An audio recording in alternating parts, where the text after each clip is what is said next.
Vivimos en un mundo complejo, lleno de violencia y en apariencia sin esperanza.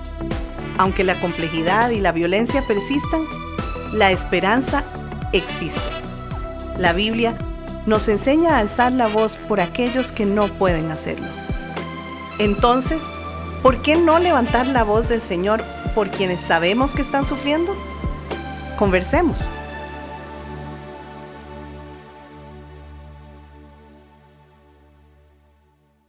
En nuestras relaciones, pues, que son necesarias, nosotros estamos asumiendo diferentes actitudes que tenemos que identificarlas para ver si tales actitudes nos llevan a resultados funcionales o no. Seguimos en esta serie aclarando que aunque la mayoría de nosotros preferimos representar alguno de los roles que hemos estado estudiando, perseguidor, salvador y hoy el que vamos a hablar de víctima, si estamos en un triángulo dramático, somos propensos a representar los tres. De salvador pasamos rápidamente a víctima y así sucesivamente. Mi hermano, para continuar con este tema, te saludo. Un privilegio poder contar con vos y con el apoyo de Linaje Producciones para seguir hablando de este importante tema. Un tema importantísimo. Creo que trascendental y relevante en nuestros tiempos porque estas dinámicas son más comunes de lo que pensamos. Y la narrativa, ¿verdad? De lo que vos estabas introduciendo muy acertadamente, es algo así como que después de todo lo que he hecho por vos, es el Salvador, ¿cómo es posible que me trates así? Víctima. Y estos roles van a reforzar posibilidades de estados depresivos. Ese es el punto. Qué importante que estás señalando esto. Qué importante es empezar a seguir la huella de por qué llegamos a estados tan complicados, porque oye, la depresión no es cualquier cosa. Exacto. Inclusive hay personas que se mantienen. De hecho, la palabra técnica es distimia. Es como una depresión no tan intensa, pero igual con características depresivas que la persona lo mantiene por años. Una depresión leve, digamos. Claro, sí, por decirlo de alguna manera. Sí. ¿Y por qué razón? ¿Verdad? Entonces, una de las posibles causas, ¿verdad? No la única, claro, pero puede ser en nuestra dinámica relacional. Y es que yo creo que mucha gente no lo ve. Ahora que hemos estado conversando que nuestra conferencia de Levanta ahora el próximo 2 de noviembre se enfoca en este mecanismo de codependencia y el triángulo de Karpman, algo que yo te comentaba cuando hablamos de esto es que es más común de lo que creemos y es poco visible. Sí. Es decir, cuando se dan estas dinámicas, no es tan fácil que una persona diga, uy, mira, estoy en el triángulo dramático, sino que lo asumen como algo normal, que lo hablamos en uno de los programas anteriores. Sí. Pero a la vez son muy visibles los resultados. Sí, la depresión, la distimia. Sí, o los conflictos, o sea, lo que resulta en la relación con otra persona, igual, sí, en nosotros mismos y cómo termina una relación. Eso sí es muy visible. Ajá. Pero el problema es que no vamos a la raíz de todas, que es el pecado. Y luego empezamos a construir y decimos, claro, asumimos roles pecaminosos, ¿verdad? En nuestras relaciones y tenemos que verlas con mucho cuidado. Exactamente. Creo que es importante enfatizar en este tercer rol. Hoy vamos a hablar del rol de víctima. Y es cuando llegamos a entendernos indefensos y nos entendemos vulnerables. Pero enfrentando esto desde la queja y el llanto. Bien, acá nos victimizamos por nuestro pasado, las circunstancias actuales, acciones u omisiones de otras personas, inclusive malas decisiones que hayamos tomado. Y ese reproche viene también de nuestro rol de perseguidor perfeccionista. Sí, es que qué cuestión, ¿verdad? Qué interesante. Otra vez, son roles que nosotros mismos asumimos, ¿verdad? Entonces, de nuestro rol de perseguidor, que unas características es altamente perfeccionista, nos lleva en esa actitud de inflexibilidad a sentir culpa por no hacer las cosas perfectas. Y entonces caemos inmediatamente al rol de víctima. Pero ves que nosotros mismos son intercambiables. Totalmente. Esa ahí nos mantenemos en ese triángulo por años, y con eso nos relacionamos con otras personas, ejercemos liderazgo, ejercemos el llamado, ejercemos la misión, todo cargando con este triángulo dramático. Establecemos patrones para nuestros hijos también de cómo relacionarse. Exactamente. Entonces ellos van a replicar lo que han visto. Exacto. Y de hecho, de los tres roles que hemos visto, el de víctima suele ser el peor de todos. Sí. Es decir, en cuanto a nosotros mismos, ¿verdad? ¿Por qué? Porque es un estado permanente de intranquilidad, ansiedad y miedo que en casos graves lleva a estados de desesperación e ideación suicida. O sea, un rol de perseguidor es casi que imposible que se sienta mal en su rol. Se siente muy cómodo. ¿Por qué? Porque produce un impacto relacional donde todas las atenciones están para él o ella misma. Entonces, está muy bien. Claro. Por eso decimos que... ¿Le sirve? Claro que sí. Pero en un rol de víctima, lleva a la autodestrucción, a que todos son autodestructivos en alguna forma, pero el de víctima llega inclusive la persona a ideación suicida. Por eso estamos diciendo que es el peor de todos. Desde el salvador una persona no va a pensar en suicidarse. No. Desde el perseguidor tampoco. El de víctima sí. Claro. Qué complejo, ¿verdad? Podríamos decir que las víctimas de violencia doméstica suelen tender más a esta actitud. Por supuesto, porque tienen el sentido de que no pueden hacer nada con su situación, ¿ves? Y a menos que otros no llegan a cargar la propia responsabilidad, no van a salir de la situación. Por eso es paralizante, es congelante la situación de víctima. Y en ese congelamiento, todos los recursos que sí tenemos se vuelven en contra de nosotros. No juegan en contra. Exacto. Ahora, permanecer en este rol de víctima, de lo que estamos hablando, nos paraliza. Bien, que es una reacción al estrés, no sabemos cómo responder. Y por tanto, se es incapaz de tomar decisiones firmes, como por ejemplo el amor firme que tanto enfatizamos en nuestros programas, ¿verdad? Ese amor de decir, hasta aquí, no más, bien. Sí. Ahora, una forma de, digámosle, huir de esta sensación de víctima es pasar el rol de salvador para atender las necesidades de los demás, sobre todo de un perseguidor. Por eso decimos que son intercambiables. Esta víctima, su mecanismo de defensa, de codependencia, es salir del rol de víctima y convertirse entonces en el salvador de su perseguidor, es decir, de su abusador. Entonces, la víctima de violencia doméstica va a dar pasos o va a asumir actitudes de, para que no me lastime, para que no siga esta dinámica, voy a ser el salvador. Exacto. Pobrecito, es que nadie lo entiende. Cuando me lastima es que él tiene razón. Entonces, intercambia estos roles. Sí. Y en ese rol se victimiza más. Exactamente. Por eso decimos que mientras se conserve la dinámica del triángulo dramático, no hay solución en ninguna forma. En ninguna forma. No. Todo es apariencia de solución. Exacto. Desde víctima, como bien estás diciendo, se pasa como una defensa, entre comillas, o una negación al rol de salvador. Desde el rol de salvador, otra vez, se niega, se minimiza, se justifica el maltrato. Y en esa acción, más víctima, más victimización, digamos, la persona más sufre por las consecuencias de esa relación disfuncional. Ahí es, digamos que usando nuestro lema, ahí es cuando la paz del evangelio tiene que cortar, tiene que entrar en ese triángulo relacional disfuncional y comenzar desde una nueva identidad en Cristo. ¿Qué palabra podemos usar? Rediseñar, sí, restaurar, sí, la identidad en Cristo para poder salir de esas dinámicas disfuncionales. Exacto, resignificar. Y eso que me encanta lo que dijiste, cómo provee herramientas sabias para un consejero. El poder identificar y ver la permanencia en un aconsejado en un triángulo dramático. Exacto. Pero por supuesto tiene que ser muy entendido de las características de cada rol. Exactamente. Y cuál rol manifiesta específicamente la persona que está siendo aconsejada. Sí, y esto es una gran herramienta para identificar dónde está y saber cómo atenderla desde el fundamento escritural, que es lo que hablamos en el programa anterior. Exacto. De Colosenses, de poner la palabra de Dios en la mente. Sí. Esa acción. Sí. Ahora estamos hablando de huir. Bien, que una forma de huir es pasar de este rol. Sí. Pero otra forma de huir es hacia el rol de perseguidor, que es acusando duramente a aquellos que le han defraudado o decepcionado.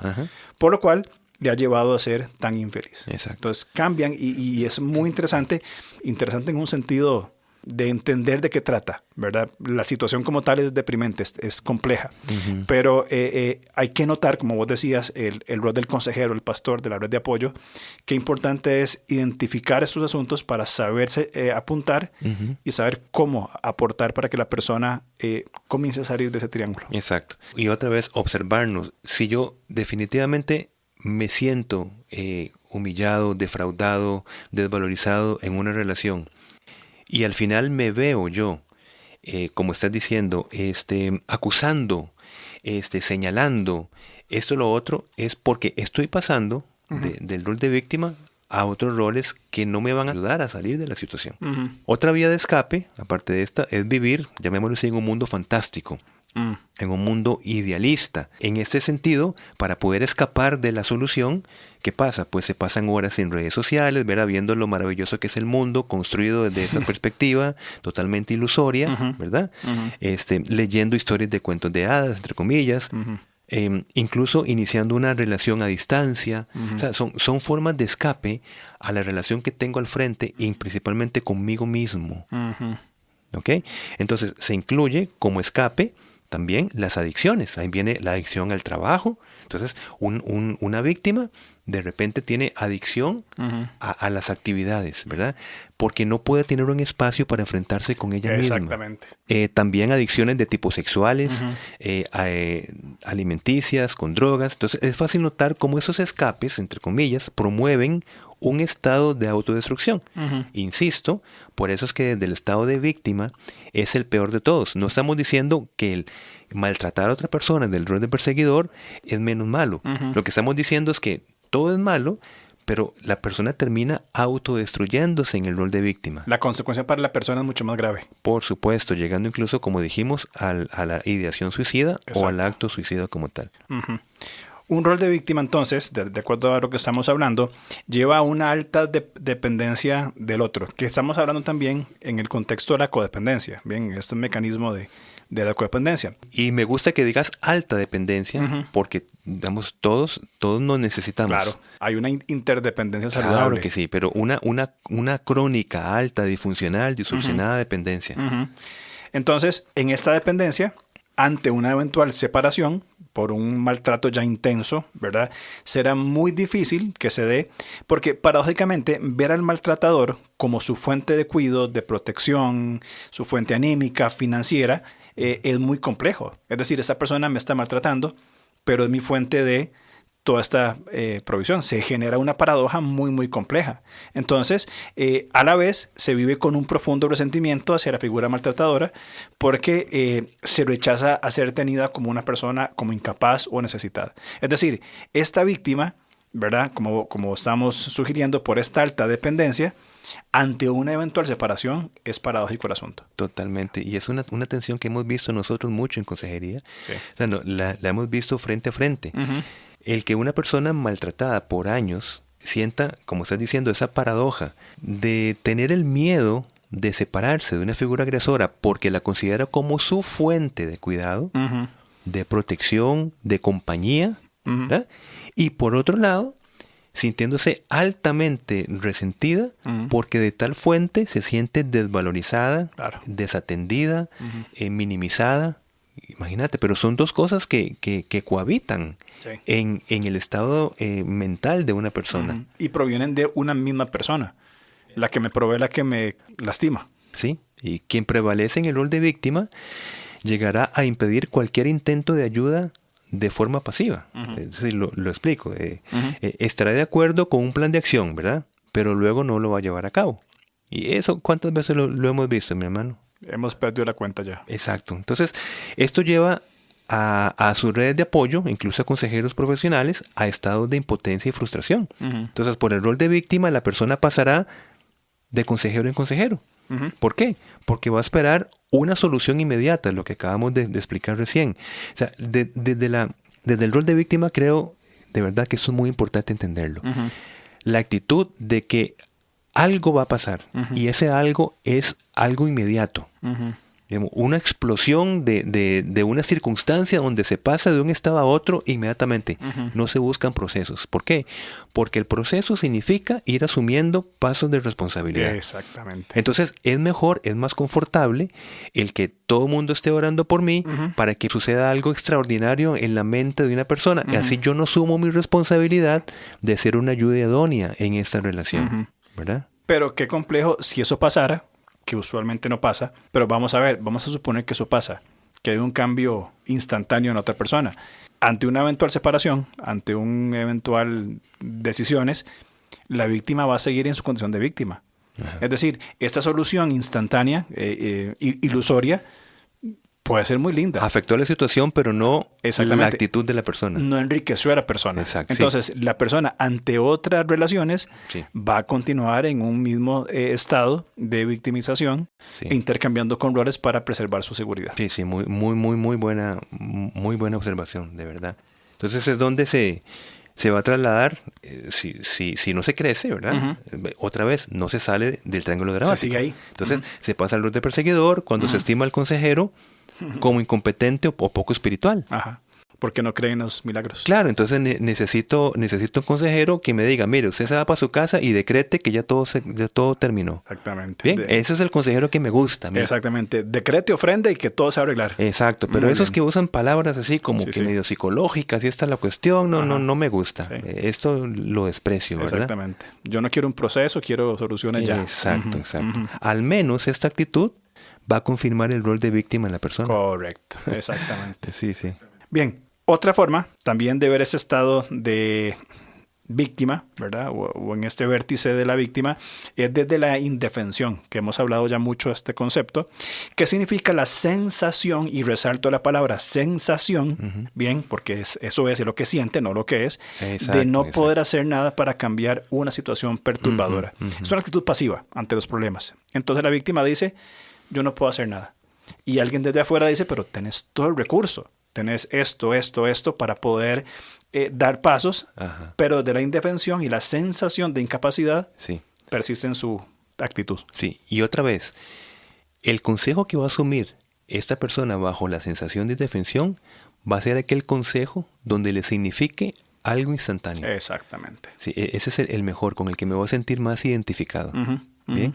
Entonces, desde un rol de víctima se está anclado en un pasado. Anclado, con la sensación de no poderse despojar del espíritu infantil.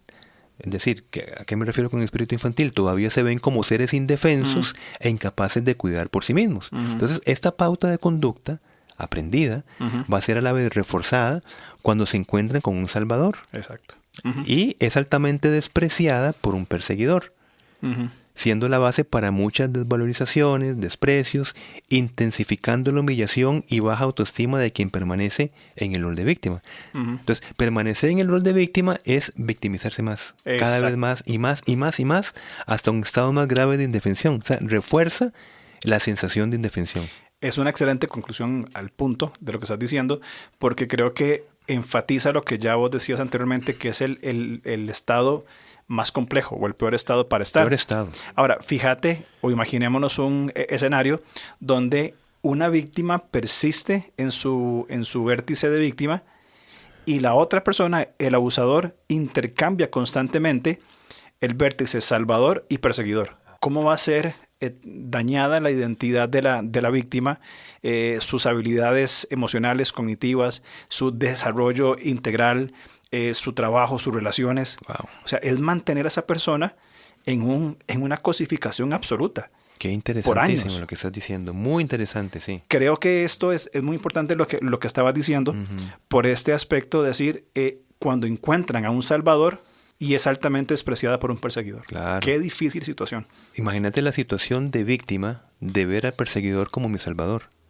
Y no poder denunciar y no poder separarme porque prevalece el salvador.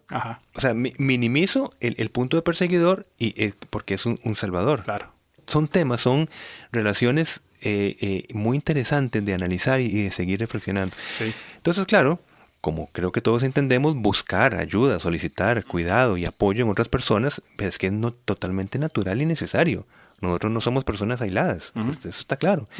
Pero tal ayuda sería un tiempo donde el otro, a quien le pedimos la ayuda, se va a colocar a nuestro lado para suplirnos, animarnos, a seguir caminando desde nuestras decisiones, responsabilidades, modeladas por los principios bíblicos, y que nosotros vayamos asumiendo nuestras propias responsabilidades. ¿Verdad? El problema del Salvador es que siempre dice esta frase, sí, pero, lo explico rápidamente. Cuando uno aconseja a una víctima, ¿verdad? La víctima va a decir, sí, pero. Entonces, al principio asume la consejería. Ajá. Y al momentito, mira, todo está bien, pero es que la verdad es que no voy a poner una denuncia porque ya lo pensé muy bien. No, lo está pensando dentro del rol de víctima. Exacto. O sea, exacto. no, lo está pensando muy bien dentro del rol de víctima. Exactamente. Está tomando de ahí los recursos. Desde su estado de víctima. Exacto. Entonces entonces llegué a la conclusión de que no voy a denunciar el maltrato, aunque me siga sintiendo como me siento. Pasa al rol de salvadora.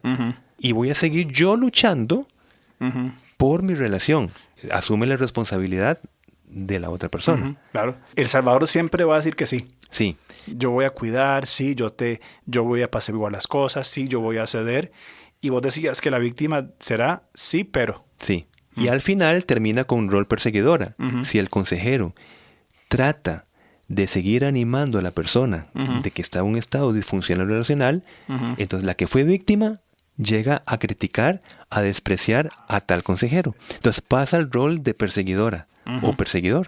Decir, ay, ya que deje de estarme llamando ya y procurando esto y lo otro, ¿verdad? Si no sabe lo que está haciendo. Exacto, esta persona no está capacitada para esto y yo voy a buscarme otra fuente. Otra que me dé la solución mágica. Donde me digan, no, mire, usted tiene que hacer esto y ya. Y listo. Listo. Entra otra vez en un estado ilusorio. Que por supuesto en nuestra oración que las situaciones realmente lleguen a un buen término, pero creemos nosotros en procesos. Exacto. Procesos. Porque es que yo creo que los procesos es el fundamento bíblico. Sí. O sea, la santificación es un proceso sumamente importante. ¿Verdad? Sí. Es un proceso realmente que tenemos que entender y movernos y trabajar. Nada más cito algo. Ahora que vos usabas de esta vida ilusoria, usaste la palabra ilusoria, me acordé de un texto en Jonás, cuando se encuentra en el vientre del gran pez, ¿verdad? Para no decir la ballena, y él ora. O sea, cuando está en lo profundo de su vida, en ese punto donde no hay más para abajo caer, lejos del Señor, rechazándolo, Jonás 2.8 dice, los que siguen vanidades ilusorias, su misericordia abandonan. Y creo que en este rol de víctima es interesante ver cómo la víctima en este estado ilusorio, algo mágico va a pasar. Yo no creo en el proceso, creo en un cambio instantáneo. Realmente están abandonando las misericordias del Señor, que según Lamentaciones son nuevas cada mañana. Sí. Entonces, esta víctima requiere ir cada mañana religiosamente, en el sentido de disciplina, ¿verdad? Disciplina, sí. Cada día, Señor, hoy necesito tu misericordia. Yo no puedo depender de una ilusoria, de una vanidad ilusoria. Sí. Sino de, Señor, es tu misericordia hoy. Sí, y este proceso de pedir también, por supuesto, desde la misericordia, el Señor provee de sabiduría. Exacto. Porque la misericordia es nueva cada mañana, ok, pero la misericordia del Señor, tratando de que se entienda bien lo que voy a decir, no nos activa para tomar decisiones. Para actuar. Sí, desde la misericordia, Él provee aun cuando nosotros no lo merecemos, que pasa a su gracia. Cuando nosotros nos fortalecemos en su gracia, significa que nos fortalecemos de recursos específicos, que es lo que Santiago está diciendo. Ustedes tienen que pedir sabiduría. Es decir, claro, bendito el Señor por su misericordia, sí, claro. Como bien estás diciendo. Es un punto de partida. Exacto, ahí empieza todo. Imagínate que el Señor no fuera misericordioso. Okay. El Señor es misericordioso. Sí. Y entonces, nos provee la sabiduría, nos provee porque nosotros tenemos que pedirla. Santiago capítulo 1, versículo 5. Nosotros no tenemos sino pedimos. Exacto. Y a partir de la sabiduría de lo alto, empezamos a, primero, darnos cuenta lo mal que estamos nosotros, porque tenemos que empezar en nosotros mismos, ¿verdad? Ese discernimiento entre lo bueno y lo malo. O sea, una actitud sabia. Lo malo que está causando una actitud específica en mi relación, todo esto potenciado desde la sabiduría de lo alto, claro. Que llama bueno lo que es bueno y malo lo que es malo. Correcto. Totalmente acertado. Es un fundamento que genera dependencia de Dios, de partir de las misericordias, pasar por la gracia. Y ese texto que vos decías sobre Santiago siempre me ha cautivado, que dice que lo pidamos y Él lo va a dar abundantemente y sin reproche. Sí. O sea, Él no nos va a decir, bueno, ¿y qué pasó con lo que te di ayer? O sea, pues yo ayer te di mucha sabiduría, ¿y qué pasó? Sí. O sea, Él va a dar constantemente, y entendiendo sabiduría no como un estado de nuestra mente, sino lo que vos decías, esa aplicación diaria de los principios para avanzar en cualquier aspecto de la vida. Ahora, para terminar, ¿cómo se ve? Digamos, si tuvieras que inventar una historia, si tuvieras que narrar este triángulo dramático, ¿cómo lo verías vos? Primero voy a replicar lo que he visto, porque no tendré que imaginarme. Ok, o sea... excelente. Entiendo el punto. Sí. Pero yo creo que me basta con nada más contar, simplemente, como decir, proteger identidades, ¿verdad? Sí. Pero simplemente decir lo que ha sido mi experiencia, mi humilde experiencia en este lindo servicio de consejería. ¿Qué has visto? Sí, que he visto. Y lo he visto aplicado y por poner un ejemplo, ¿verdad? Sí. Okay. Vamos, por 20 años, una esposa, desde el rol de salvadora y víctima, predominantemente, ha soportado todo tipo de maltratos de su esposo, predominantemente perseguidor. Esto no hay que imaginárselo, es algo que constantemente vemos. Pan de todos los días. Pan de todos los días. Un día, esta esposa, ¿verdad?, reúne las fuerzas para comunicarle a su esposo, quien no quiere cambiar, ¿verdad?, su decisión de separarse. El esposo entra en cólera y la amenaza con despojarla de todo. ¿Ok? La esposa es sostenida e instruida por redes de apoyo en ese tiempo. Su esposo, al notar que sus amenazas ya no surten efecto, pasa inmediatamente al rol de víctima, tratando de sensibilizar, que sería realmente confundir a su esposa. Por ejemplo, desde el rol de víctima le voy a decir, ¿no te acuerdas que hicimos un pacto para siempre? ¿Cómo puedes, de la otra persona, hacerle esto a nuestros hijos? ¿Ok? El rol de víctima de la esposa le lleva al guión sí, pero, que acabamos de decir, ¿verdad? Que es típico del rol de víctima. Correcto. ¿Cómo se expresa? Ante sus redes de apoyo y de repente esta víctima asume el rol de perseguidora hacia estas redes de apoyo, desestimándolas. ¿Okay? Su sistema de creencias, muy afectado por el maltrato por años, le hace pensar, disfuncionalmente, que esta vez sí va a suceder un cambio. Si es que esta misma persona, es decir, la esposa, pone más de su parte. ¿Okay? Al final, acaba integrándose a su disfuncional y forzado matrimonio. Entonces, aquí vemos en la práctica, en la cotidianidad, donde se interactúa la solución desde el triángulo dramático, que no es ninguna solución. Por eso, un buen consejo es ayudar a la persona a identificar que su posible solución, su respuesta a la oración, como le quiera poner, sigue formando parte de las características de un triángulo dramático. Exactamente. Qué increíble que esto sea, porque cuando lo narras, sonaría como un cuento, como algo ficticio, que no pasa. Difícil de creer. Claro, difícil de creer. Pero cuando comenzamos a caer en cuentas y a analizar lo que se ha narrado, es más común de lo que creemos. Sí. Es plato de todos los días de no solamente esta relación, sino de muchísimas que persisten, y eso me gustó mucho de lo que dijiste, creo que es muy acertado. Personas en relaciones disfuncionales que procuran solucionar desde la disfuncionalidad, es decir, permaneciendo en el triángulo, perseguidor, salvador, víctima, aquí de alguna manera lo voy a solucionar. Y lo que hacen es revictimizar y fortalecer estas tendencias que no son saludables. Y acuérdate que hablamos de la tendencia a la ilusión. O sea, una temporalidad de solución típica de la fase del ciclo de la violencia, de la luna de miel, se toma como una ilusión de cambio. Claro. Por eso estamos diciendo que es muy importante entender cómo se maneja toda esta situación de la victimización. Es como una falsa esperanza. Sí. Qué interesante sería hacer, y no sé, yo me lo imagino en mi mente a veces, ¿verdad? ¿Cómo encajamos el triángulo dramático dentro del círculo de la violencia? Usando un poco de geometría. Sí. Pero es realmente enriquecedor para apoyar dentro de este círculo de la violencia de Lorena Walker, este otro concepto, ¿verdad? Porque creo que nos va a dar mucha luz de cómo el evangelio puede irrumpir para traer la paz a través de las redes de apoyo que el Señor levanta para acompañar a esas personas. Ahora, terminamos esta serie de triángulo dramático. ¿Que nada hay imposible para Dios? ¿Qué respondemos, mi hermano? Nada imposible para Dios. Entonces, ¿cuál es el punto? O sea, porque eso está revelado en Lucas 1:37. Nada es imposible para Dios. Claro. Ahora, si nada es imposible para Dios... El problema es la respuesta humana. Eso es es que ese es el punto, ¿verdad? De hecho, lo cantamos en nuestra iglesia. Nada imposible para Dios, ¿verdad? Y lo repetimos y lo leemos y lo creemos. No creemos en la respuesta humana. Sí. Y es ahí donde esos perseguidores, ¿verdad?, persisten, o salvadores o abusadores persisten en su rol, que de hecho es lo que Juan capítulo 5 cita. Dice, ustedes no quieren venir a mí para que tengan vida. 5:40. 5:40, gracias, sí.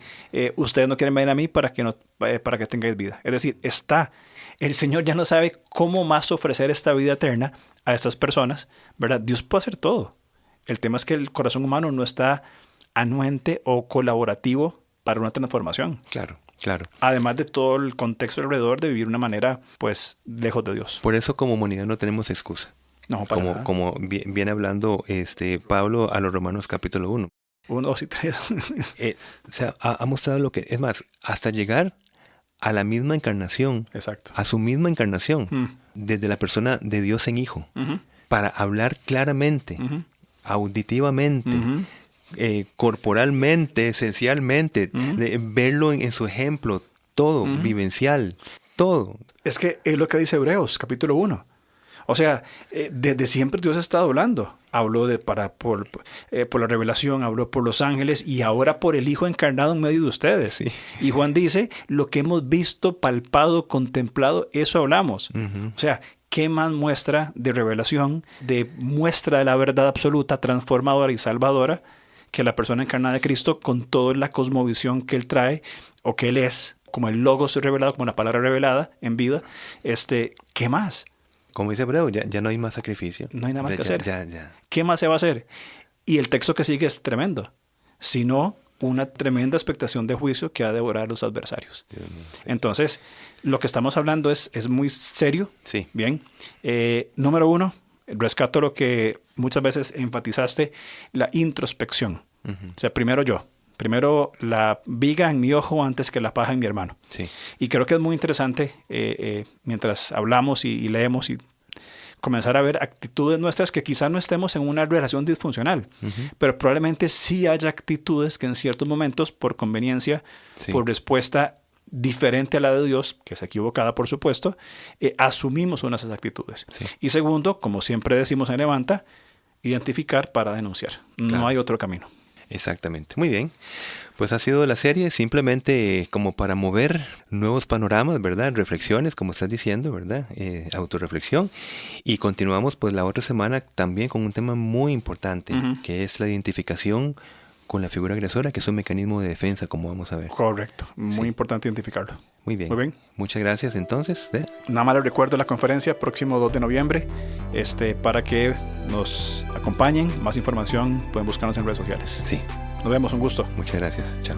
Gracias por escucharnos. Estamos listos para seguir conversando a través de nuestras redes sociales. En Instagram, búsquenos como @levantacr. En Facebook, como LevantaCR. O contáctenos al correo alonso@levantacr.org.